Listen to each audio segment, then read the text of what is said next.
Tu fais le même boulot depuis 10 ans ou plus et tu sens bien qu'il y a quelque chose qui cloche. Tu ne sais pas quoi, mais tu sais que les choses ne tournent pas comme elles devraient. Maintenant, tu te dis que tu devrais être à l'aise, confiante, sereine même. Mais au lieu de ça, tu ressens un vide ou un manque de motivation. Tu as vraiment l'impression d'être bloqué dans cette situation. Pourquoi donc est-ce que tant de personnes se sentent bloquées après plusieurs années dans leur travail? Et surtout, comment retrouver un cap, une nouvelle direction? C'est ce qu'on va voir aujourd'hui. Hello toi et bienvenue sur mon podcast. Je suis Anna Alice et ici on prend un moment pour arrêter le temps, respirer et se reconnecter avec soi-même. Chaque lundi, je te propose des échanges sincères, des témoignages inspirants et des discussions sur l'organisation avec un focus sur le bien-être mental. C'est ton espace pour faire une pause, prendre une bouffée d'air frais et trouver des clés pour avancer avec confiance. Alors, installe-toi confortablement et rejoins-moi pour ce moment de partage. Toi, j'espère que tu vas bien. Moi, c'est Anna Alice et ici, on se retrouve pour parler de routine, d'organisation et de bien-être mental. Mon but, c'est de t'aider à retrouver un équilibre chez toi et en toi pour que tu puisses alléger ta charge mentale et simplifier ton quotidien. Et surtout pour que tu aies une vie qui te ressemble vraiment aujourd'hui. Avant de commencer cet épisode de podcast, j'aimerais te poser une question et savoir si toi-même, tu t'es déjà retrouvé à un certain moment de ta vie avec cette sensation étrange où tout semble stable dans ta vie, mais au fond de toi, c'est comme si quelque chose n'allait pas. Tu n'arrives pas vraiment à mettre le doigt sur ce qui ne fonctionne pas vraiment pour toi, mais tu sens que tu es en décalage avec ton propre parcours. Laisse-moi un commentaire ici en bas de cet épisode. Déjà, pour commencer, j'aimerais juste dire directement que cette sensation est complètement fréquente, que je le vois à plusieurs reprises à travers les accompagnements que je propose et personnellement je l'ai vécu aussi et je ne l'ai pas vécu qu'une seule fois, je l'ai vécu à plusieurs reprises. Quand on fait un travail pendant plusieurs années, eh bien on peut se lasser un petit peu, on peut arriver à un certain moment où on se pose des questions et je pense que c'est tout à fait naturel. Les envies évoluent, on prend conscience aussi qu'on est peut-être allé dans une direction qui aujourd'hui ne nous correspond plus et ça serait vraiment utopique de penser qu'on n'a pas changé, c'est-à-dire qu'on a commencé notre travail et que 10 ans, 15 ans, 20 ans après, eh bien on est toujours la même personne avec les mêmes envies. Notre cerveau, car tu sais que j'aime beaucoup parler et je me renseigne énormément sur ça, eh bien il aime l'évolution, il aime les défis, il aime avancer. Par contre, il aime pas tellement la nouveauté, donc des fois aussi on a tendance, et c'est un petit peu ce paradoxe, à rester dans un travail parce que finalement on connaît ce qu'on a à faire, on connaît le domaine, nos collègues, bref, c'est un petit peu notre zone confortable et on n'a pas tellement envie d'aller vers la nouveauté de peur que finalement peut-être que ça ne soit pas autant bien. On a vraiment ce paradoxe entre aller explorer quelque chose à l'extérieur parce qu'on sent bien que peut-être ça ne nous remplit plus de la même manière qu'avant et de se dire que peut-être l'herbe est plus verte ailleurs, mais en même temps on se dit qu'on n'est pas trop mal ici et que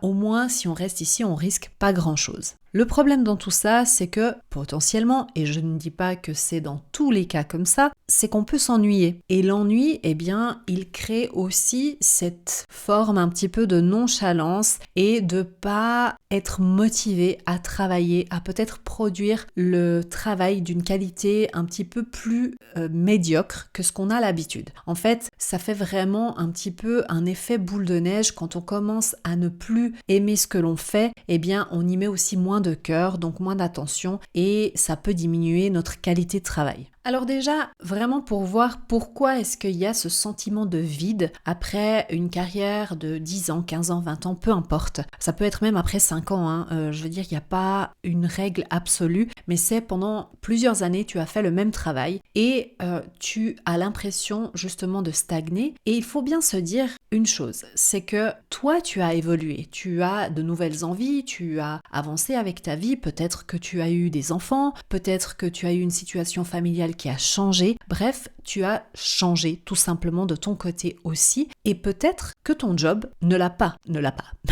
changé, c'est ça que je voulais dire, n'a pas changé. Donc, c'est vrai que ce que tu as vécu quand tu avais 25 ans ou 20 ans ou 30 ans, je ne sais pas, quand tu as commencé ce job, n'est plus forcément ce que tu as besoin maintenant que tu as 35, 40, 55 ans. Donc, quand les priorités changent, que ce soit au niveau de la famille, de ton équilibre, mais aussi de tes valeurs, il faut aussi que ça s'aligne avec le côté pro. Parce que on a tendance aussi, des fois, à sous-estimer l'importance que notre travail occupe dans notre vie. Et c'est clair que peu importe le nombre d'heures que tu travailles, que ce soit chez ton employeur ou pour toi-même, en règle générale, on passe énormément d'heures à notre travail et si on compare par rapport au nombre d'heures qu'on passe à la maison avec notre famille. D'ailleurs, quand je fais des accompagnements en gestion du temps, la première chose que je fais, disons en règle générale dans mes accompagnements, c'est de faire un planning familial pour vraiment mieux gérer son temps. Parce que selon mon avis et selon mon expérience, tant que l'on ne maîtrise pas notre temps, tant que les routines ne sont pas bien en place et qu'on n'a pas posé ça noir sur blanc sur papier ou sur le Google Agenda, qui est personnellement mon favori quand même, on ne se rend pas compte du temps que l'on passe à l'extérieur de la maison ou en train de faire autre chose en tout cas. À partir du moment où on commence à placer des blocs de temps, par exemple travail, dans notre agenda et qu'on le met, supposons, tous les jours de la semaine, on se rend compte que finalement, depuis l'heure qu'on se lève jusqu'à l'heure du coucher, si on compte ce bloc travail, on se rend bien compte qu'on n'a pas forcément énormément de temps pour soi durant la semaine. Là, je parle dans l'idée si quelqu'un travaille du lundi au vendredi de 9h à 5h, disons dans un truc un peu général. La deuxième chose que j'aimerais aussi aborder ici, c'est que des fois, pas tout le temps, mais dans le cas où on s'ennuie un petit peu, c'est parce qu'il y a un peu de la monotonie et un manque de stimulation. C'est vrai qu'après quelques années à avoir fait la même chose, on a moins de challenge. On a certainement aussi un peu plus de maîtrise dans son job. En tout cas, je l'espère, parce que si après 10 ans, 15 ans, 20 ans, tu maîtrises toujours pas ton job, voilà, mais je ne pense pas. Donc dans l'idée, c'est qu'on maîtrise un peu mieux son travail, on n'a plus cette envie des fois aussi de se challenger. Et encore une fois, comme je l'ai dit au début de cet épisode, c'est ce paradoxe qui est toujours là, c'est que au même temps, on n'a plus de challenge, donc on se démotive, mais on n'a pas tellement envie non plus de se challenger parce que, au moins, ce qu'on fait là, on connaît. Est-ce que ça te parle, ce que je te dis? Donc il y a une sorte de répétition constante qui peut être rassurante, mais qui au même temps peut aussi être très ennuyante. Aussi, la troisième chose que j'ai observée, c'est que peut-être il y a un décalage entre ce que tu fais et ce que tu veux vraiment. En fait, tes valeurs ont peut-être évolué, ce qui avait du sens avant n'est peut-être plus la même chose, ne résonne plus de la même façon. Et le problème, c'est à ce moment-là, quand il y a ce décalage, parce que, et encore une fois, je reviens à ce que je disais avant, quand j'accompagne mes clientes pour commencer un accompagnement sur du long terme, on commence toujours par la gestion du temps, gestion de leur planning. Parce qu'en fait, quand on est en décalage avec ce que l'on fait aujourd'hui et ce que l'on veut vraiment, c'est que on n'a pas le temps de se poser la question quelque part. Je t'explique. Donc, dans mes accompagnements, comme je disais, je vais voir le temps que la personne passe à l'extérieur de la maison, ou peu importe, si même elle peut travailler depuis la maison, mais combien de temps elle passe vraiment dans son travail. Ensuite, on regarde le reste du temps qui peut être disponible, que ce soit pour les obligations familiales, les activités en dehors du travail, tout ce qui a à voir avec la maison, l'entretien, etc. Et il reste des petits moments, des fois pas grand-chose durant la semaine, et des fois c'est plutôt le week-end, effectivement, mais disons que je vais regarder où est-ce qu'on va pouvoir trouver des petites, moi j'appelle ça les pocket time, donc les petits endroits de temps que l'on va pouvoir consacrer à nous, à notre bien-être personnel. Alors bien évidemment, quand je dis ça, souvent on pense à, voilà, je vais aller faire un massage, je vais aller faire des activités en dehors de la maison. C'est ça, oui, mais pas que. C'est-à-dire que en fait, avoir du temps pour soi, c'est aussi avoir du temps pour réfléchir à ces choses-là que je disais donc avant, par rapport au décalage entre ce que tu fais et ce que tu as vraiment envie. Et je pense réellement que si on ne prend pas ce temps pour s'arrêter, faire ce planning, pour poser ça concrètement et réfléchir à ça pour se dégager du temps, eh bien c'est très difficile dans la vie de tous les jours de pouvoir se poser ces questions-là parce que tout simplement on ne s'accorde pas le temps. Donc voilà pourquoi, selon mon avis, au niveau de tout ce qui est planification, organisation, la base c'est ta gestion du temps, parce que si tu n'as pas de temps pour toi, ces petites pocket times pour réfléchir aux choses essentielles de la vie, eh bien tu ne le feras pas. Et donc tu continueras à stagner et à peut-être être dans un inconfort. Et ça ne veut pas dire que parce que tu as pris ce temps pour réfléchir que forcément tu vas te dire « Ah bah non, ce travail je l'aime pas donc il faut que je le quitte ». Non, je vais t'expliquer. Donc l'idée c'est de te poser une question et de se dire « Si je devais recommencer à zéro, est-ce que je choisirais encore ce métier aujourd'hui ?» Peut-être que la réponse sera non, catégoriquement, parce que tu te dis « Ben non, je me vois plus du tout dans ce métier-là ». Mais peut-être que ça sera une variation, c'est-à-dire que ça sera « Oui, j'aime ce métier, mais je n'aime plus cette entreprise-là » ou les valeurs de cette entreprise-là ne correspondent plus, ou peut-être n'ont jamais correspondu à ce que moi j'avais comme valeur à la base. Mais voilà, des fois on commence un travail quand on est plus jeune, quand on n'a pas encore vraiment d'expérience, et on se dit bon bah déjà qui nous ont accepté, on va pas cracher dans la soupe, si tu vois ce que je veux dire. Donc peut-être que ça sera simplement l'entreprise qui ne te correspond plus. Et peut-être aussi que tu vas réaliser qu'en fait oui, tu aimes ton travail, tu aimes où tu es, mais que tu aurais plutôt envie d'évoluer, d'aller dans soit un autre département, soit d'avoir plus de responsabilités, moins de responsabilités, travailler avec des horaires différents. Bref, il y a plusieurs cas de figure et ce n'est pas obligatoirement la reconversion professionnelle qui est une réponse à tout. C'est pas ça. C'est vraiment d'avoir ce temps, de prendre ce temps de réfléchir et de se dire ok, je ne suis pas satisfaite, mais qu'est-ce qui bloque et pourquoi? Et maintenant, je vais t'aider à retrouver un peu plus de clarté pour avoir un nouvel élan dans cette idée-là. Mais avant ça, une petite page de pub pour toi. Tu te lèves le matin et tu ne sais plus vraiment qui tu es. Ton agenda est un chaos, ta to-do list est infinie, chaque jour ressemble au précédent. Maman, épouse, professionnelle, mais où es-tu dans tout ça? Tu cours partout, tu gères tout, et pourtant, cette sensation de vide persiste.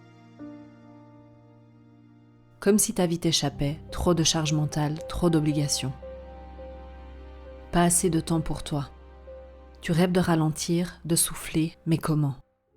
C'est exactement pour ça que j'ai créé mon accompagnement Transformation. 6 mois pour reprendre le contrôle de ta vie. On va simplifier ton quotidien, dégager du temps pour toi, te reconnecter à ce qui te fait vibrer. Organisation, gestion du stress, transition de vie. On remet tout ça à plat pour que tu sois enfin au centre de ta propre vie. Imagine te lever chaque matin avec clarté. Savoir exactement ce qui te fait du bien, un équilibre pro-perso fluide. Du temps pour toi, pour tes projets, pour ta vie. C'est possible et ça commence maintenant.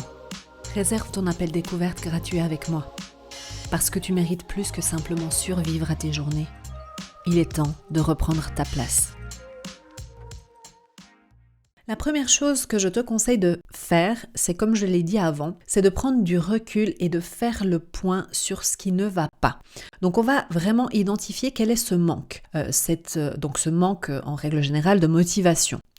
Est-ce que c'est une évolution? Est-ce que c'est le sens, donc un peu les valeurs? Ou est-ce que c'est un manque d'apprentissage et que tu as vraiment envie de changer parce que tu n'apprends plus rien à cet endroit-là? Donc c'est vraiment de se poser toutes ces questions-là tranquillement. Et pour cela, moi j'aime bien faire des listes parce qu'en fait tout ce que tu gardes dans ta tête va avoir tendance à être ruminé, et à rester à l'intérieur de ton cerveau, ce qui va créer vraiment de la charge mentale. Donc l'idée c'est toujours de sortir ce que tu as dans ta tête et de l'écrire sur papier. Et vraiment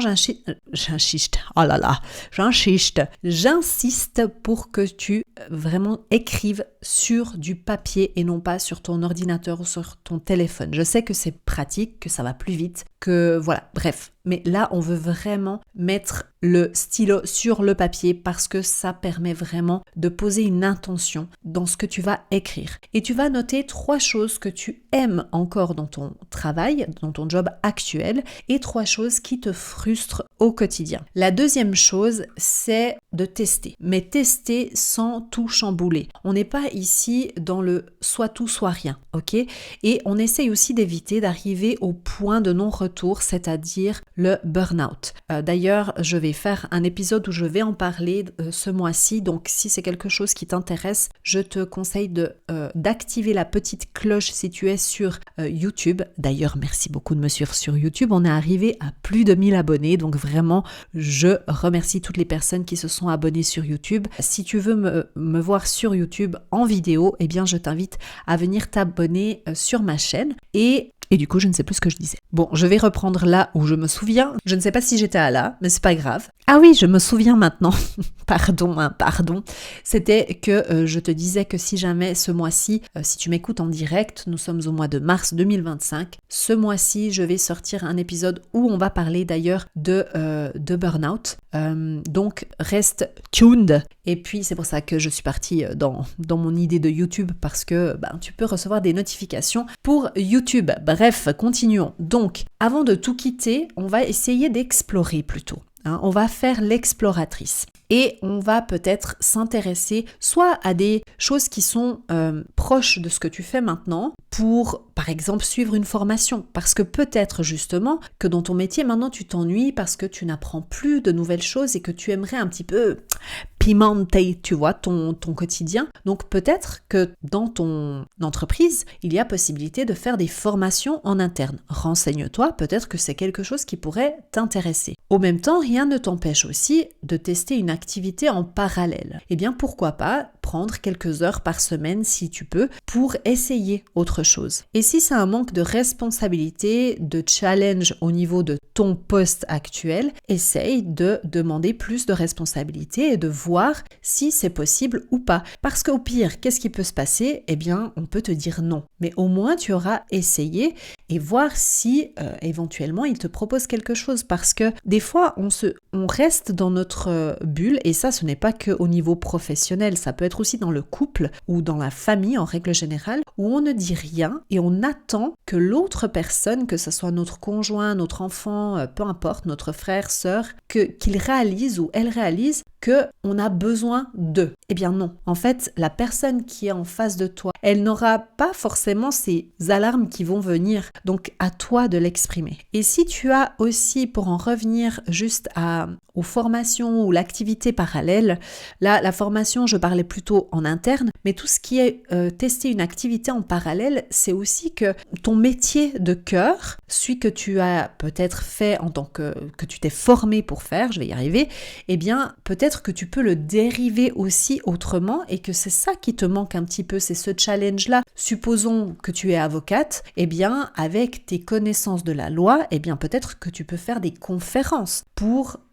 que ce soit dans les universités, dans les écoles, etc., autour de toi et ça sera quelque chose qui te donnera un petit peu plus de challenge et d'envie de continuer ton métier. Et la troisième et dernière chose, c'est par rapport à oser envisager une transition si nécessaire. Alors, je dis bien si nécessaire. Si ton travail actuel, tu ne peux pas évoluer vers quelque chose qui te correspond après avoir analysé tout ça, c'est peut-être temps d'envisager quelque chose d'autre. La reconversion, j'insiste, ne veut pas dire forcément tout recommencer à zéro. On peut transformer son expertise, comme je disais avant par exemple, par rapport à une avocate, c'est un exemple, on peut transformer son expertise en quelque chose d'autre. C'est-à-dire que tu peux peut-être, dans ton domaine, transformer cela en coaching, en consulting, en entrepreneuriat. Donc pense un petit peu plus loin que juste le poste pour lequel tu es engagé maintenant. Voilà, l'épisode est à présent terminé, j'espère qu'il t'a plu. Je ne sais pas si tu t'es reconnu à travers certains exemples que je t'ai cités. Moi, je sais que pour ma part, j'ai eu à plusieurs reprises dû me poser ces questions et j'ai changé plusieurs fois de voie, pas forcément complètement, mais juste rediriger un petit peu parce que je sens, en tout cas personnellement, que si mon travail n'est pas aligné avec mes valeurs, avec ce que j'ai envie de faire réellement, ce qui me plaît réellement et me passionne, eh bien ça sera très difficile pour moi de continuer d'apprécier le travail que je fais. Et je t'invite à me laisser un commentaire pour me dire si tu pouvais changer un seul aspect de ton travail actuel, ce serait quoi? Si cet épisode t'a parlé et que tu as besoin de plus d'aide pour aller plus loin et aussi plus rapidement, eh bien je t'invite à cliquer en bas en barre de description sur l'appel découverte qui est offert. C'est un premier pas pour clarifier ta situation. Si tu as déjà essayé un peu toutes les méthodes autour de toi, par toi-même, et que tu te sens vraiment un peu coincé dans ta situation et que tu aimerais être accompagné et soutenu, eh bien je t'invite à venir me contacter. Je te dis à bientôt et n'oublie pas de suivre tes rêves car ils connaissent le chemin. Bye! Ciao!